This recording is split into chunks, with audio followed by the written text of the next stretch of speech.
Hello everyone, welcome back. कैसे हैं आप लोग? आशा करते हैं आप लोग बहुत अच्छे होंगे। डियर स्टूडेंट्स, आप सभी लोगों के ऑड सेमेस्टर के एग्जाम्स लगभग समाप्त हो चुके हैं। अब बारी है प्रैक्टिकल एग्जाम्स की। डियर स्टूडेंट्स, आज के इस वीडियो के माध्यम से आप सभी लोगों को आपके प्रैक्टिकल से रिलेटेड मैं कुछ टिप्स प्रोवाइड कराने वाला हूं, जो आपके प्रैक्टिकल में डेफिनेटली आपकी बहुत ही ज़्यादा हेल्प करने वाले हैं।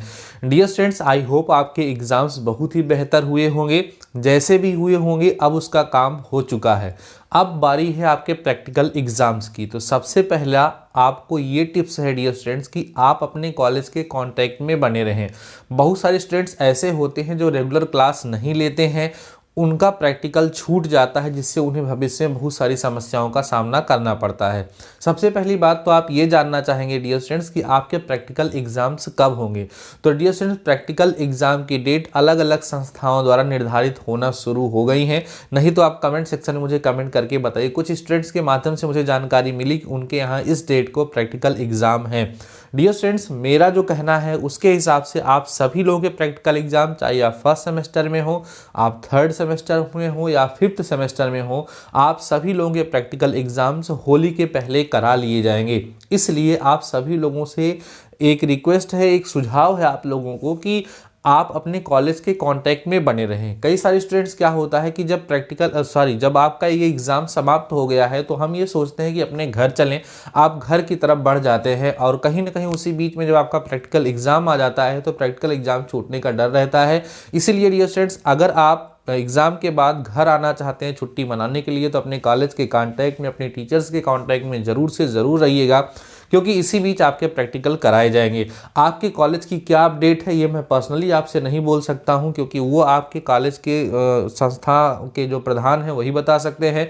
लेकिन आप सभी लोगों से मैं जान जरूर से ज़रूर सकता हूं, इसलिए आप सभी लोगों से रिक्वेस्ट है, इस वीडियो के कमेंट सेक्शन में कमेंट करके मुझे बताइएगा कि आपके कॉलेज में प्रैक्टिकल का इस समय क्या सीन चल रहा है। अब अगली बात यह है डियर स्टूडेंट्स कि आप सभी लोगों को प्रैक्टिकल को हल्के में नहीं लेना है। जिस तरीके से आप रिटन एग्जाम, जो थ्योरेटिकल एग्जाम है, उसको पूरे मन से देते हैं, अच्छे से देते हैं, उसी तरीके से आपको प्रैक्टिकल एग्जाम को भी बेहतर तरीके से देने की आवश्यकता है। कई सारे स्टूडेंट्स प्रैक्टिकल एग्जाम को हल्के में लेते हैं, वो अच्छे से उसके लिए प्रिपरेशन नहीं करते हैं, और कई सारे स्टूडेंट्स ऐसे होते हैं जो प्रैक्टिकल एग्जाम में अब्सेंट हो जाते हैं। तो डियर स्टूडेंट, जितना इंपॉर्टेंट आपका थ्योरेटिकल एग्जाम है, उससे कम इम्पॉर्टेंट आपका प्रैक्टिकल एग्ज़ाम नहीं है। इसलिए प्रैक्टिकल एग्ज़ाम किसी भी हाल में आपका छूटने न पाए, और जिस तरीके से आप अपने रिटन एग्ज़ाम की प्रिपरेशन करते हैं बेहतर तरीके से, उसी तरीके से आप सभी लोगों को अपने प्रैक्टिकल एग्ज़ाम की भी प्रिपरेशन करनी है। अब आइए हम बात करते हैं कि आपका प्रैक्टिकल एग्ज़ाम कैसे होता है। डियर स्टूडेंट्स, प्रैक्टिकल एग्ज़ाम में आपको कॉपी लिखने के लिए दिया जा सकता है या कुछ और करने के लिए आपसे कहा जा सकता है, वो आपके सब्जेक्ट पे डिपेंड करता है। लेकिन सभी प्रैक्टिकल एग्जाम में एक चीज़ कॉमन होती है, वो होती है वाइवा, और उसी वाइवा के बिहाफ पर ही आप सभी लोगों को प्रैक्टिकल एग्जाम में मार्क्स दिए जाते हैं।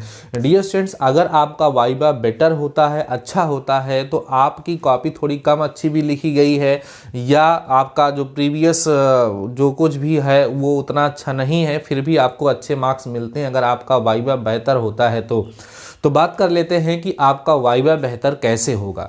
वाइवा बेहतर तब होगा डियर स्टूडेंट जब आपको आपके सब्जेक्ट पर कमांड होगी। तो जैसे जिस सब्जेक्ट का आपका प्रैक्टिकल है, उस सब्जेक्ट में जो भी इंपॉर्टेंट टॉपिक्स है उनको पढ़ के जाइए, या जिस टॉपिक पर आपको प्रैक्टिकल कराया गया है उसको अच्छे से पढ़ के जाइए, जिससे जब आपका वाइवा हो तो आप बेहतर तरीके से वहाँ पर परफॉर्म कर सकें। वाइवा देते समय कुछ चीज़ों का ध्यान रखना होता है। जैसे आपसे देखो, वाइवा दो तरीके से होता है। एक तो अगर नंबर आप स्टूडेंट्स कम हैं तो एग्जामिनर्स जो होते हैं 1 बाई 1 करके स्टूडेंट्स को बुलाते हैं और उनका वाइवा लेते हैं। तो अगर 1 बाई 1 करके आपको बुला रहे हैं तो आपको पूरी शालीनता पूर्वक वहाँ पर जा करके प्रश्नों का उत्तर देना है।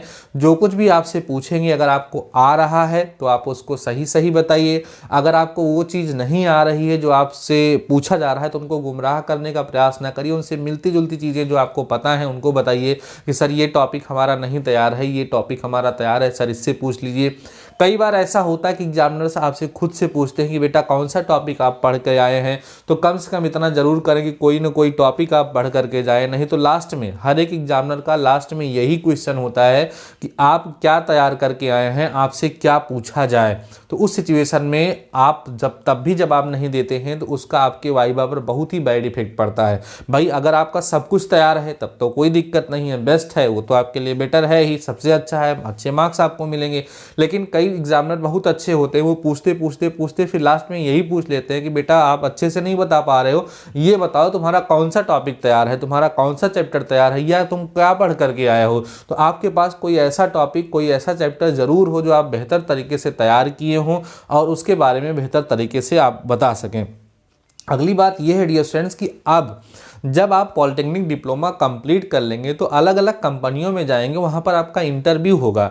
तो आप इस जो वाइवा आपका हो रहा है उस वाइवा को मान के चलिए कि आपकी कंपनी का इंटरव्यू हो रहा है। आपकी बॉडी लैंग्वेज, आपका ड्रेस सेंस, आपके खड़े होने का तरीका, आपके बातचीत करने का तरीका, ये सब वहां पर ध्यान दिया जाता है। आपको आता कितना है ये वाइवा में या इंटरव्यू में कम देखा जाता है। आपकी बॉडी लैंग्वेज क्या है, आपका ड्रेस सेंस क्या है, आप कैसे बात कर रहे हैं, आप खड़े कैसे हैं या आप केवल चुप्पी साधे हुए हैं, इन सारी बातों पर जरूर से ज़रूर ध्यान दिया जाता है। तो इन सारी चीज़ों पर आपको ध्यान रखना है, प्रॉपर ड्रेस में जाना है, अच्छे से बातचीत करना है। कई सारे स्टूडेंट्स ऐसे होते हैं बात करते करते उनका कुछ अलग ही ईगो लेवल होता है, वो बहस कर लेते हैं एग्जामिनर से या गलत लैंग्वेज का यूज़ कर लेते हैं, आवेश में आ जाते हैं। तो इन सब चीज़ों पर आपको ध्यान रखना है। वाइवा के समय बहुत ही बेहतर तरीके से आपको परफॉर्म करना है। शालीनतापूर्वक आप स्टूडेंट हैं, आप बहस ना करें। ये तो हो गई जब 1 by 1 कर करके वो वाइवा के लिए बुलाते हैं। दूसरा तरीका ये है डियर स्टूडेंट्स कि जब इस नंबर आप स्टूडेंट्स ज़्यादा होते हैं या टाइम कम होता है तो ग्रुप में बुलाया जाता है। 5 स्टूडेंट्स, 7 स्टूडेंट्स या कभी कभी 10 बच्चों को बुला लिया जाता है और एक साथ वाइवा लिया जाता है। तो जब 5 लोगों को एक साथ वाइवा के लिए बुलाया जा रहा है तो उसमें कई सारे स्टूडेंट्स ऐसे होते हैं जो चुपचाप से खड़े होते हैं, वो कुछ बोलते ही नहीं हैं।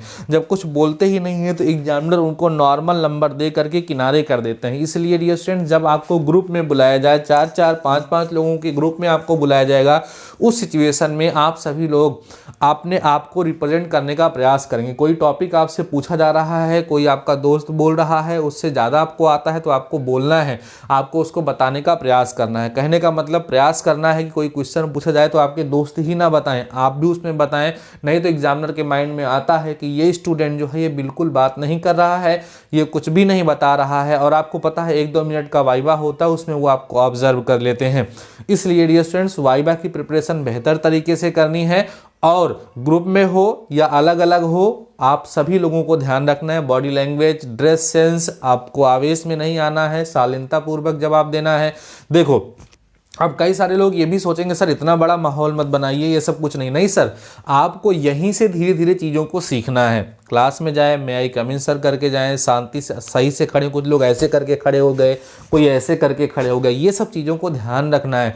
जैसे आपको सावधान स्थिति में खड़ा होना है, नॉर्मली उनके क्वेश्चंस को ध्यान से सुनना है, जैसे उनको लगे कि हाँ हमारी बातों को बच्चा सुन रहा है, समझ रहा है, उसके बाद उसका जवाब दे रहा है। ठीक है, आप उनको ध्यान, कोई भी क्वेश्चन पूछ रहे हैं ध्यान से उनकी बातों को सुनिए, उसके जवाब देने का प्रयास करिए। वो नहीं आ रहा उससे रिलेटेड कोई चीज़ है उसको आप बताने का प्रयास करिए। या लास्ट में जब आपसे क्वेश्चन पूछते हैं कि आपको क्या तैयार है तो आप उस पर अच्छे से बेहतर तरीके से उसको परफॉर्म करने का प्रयास करिए। कई सारे स्टूडेंट्स को मैंने देखा है वो बहुत ही अच्छे होते हैं, पढ़ने में बहुत ही बेटर होते हैं, लेकिन वाइवा वो अच्छे से फेस नहीं कर पाते हैं और कहीं ना कहीं ये उनकी कमजोरी बनती चली जाती है जब वो किसी कंपनी में इंटरव्यू के लिए जाते हैं। तो अभी से अपने आप को मजबूत करना है डियर स्टूडेंट्स। इस तरीके से अगर आप करेंगे तो आपका कॉन्फिडेंस लेवल बढ़ेगा और आपकी एक अच्छी पर्सनालिटी निखर करके सामने आएगी जो फ्यूचर में भी आप सभी लोगों के लिए हेल्पफुल होगी।